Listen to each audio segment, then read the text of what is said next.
The government also wants to close a legal loophole, warning unless Parliament takes action, 11 terrorists could be released from jail in the next 18 months. The Coalition says it's vital Labor back its bill, but the opposition says it's yet to be even consulted. For the third time this parliamentary fortnight, the government are talking tough on terror.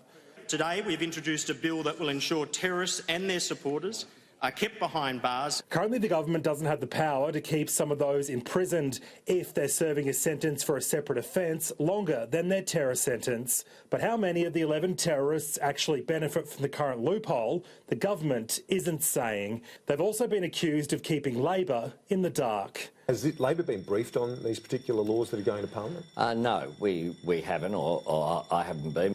This is a government that hasn't been great when it comes to appropriate consultation. Our national security legislation and it should be bipartisan. The Coalition says the laws, which include a presumption against bail and parole for terrorists, are in part a response to the 2017 Brighton siege, where 2 people were killed and 2 police officers shot. Yaqub Khairi carried out the attack months after being released on parole over violent offences. The laws will now be reviewed by Parliament's Intelligence and Security Committee prior to any vote later this year.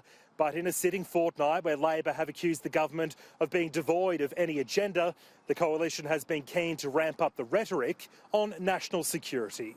The same was true of protecting Australians against foreign terrorist fighters. 40 amendments the Labor Party said needed to be in place for that bill. None of them passed. And they still voted for it, voting again for things they don't believe in. Last week, Labor tried to amend but eventually supported temporary exclusion powers, just as it did today when it supported extending ASIO's powers to detain and question terrorists for another 12 months. I think the ayes have it. The ayes have it. Bipartisan backing for national security alive for now, but increasingly a cause of conflict in the 46th Parliament.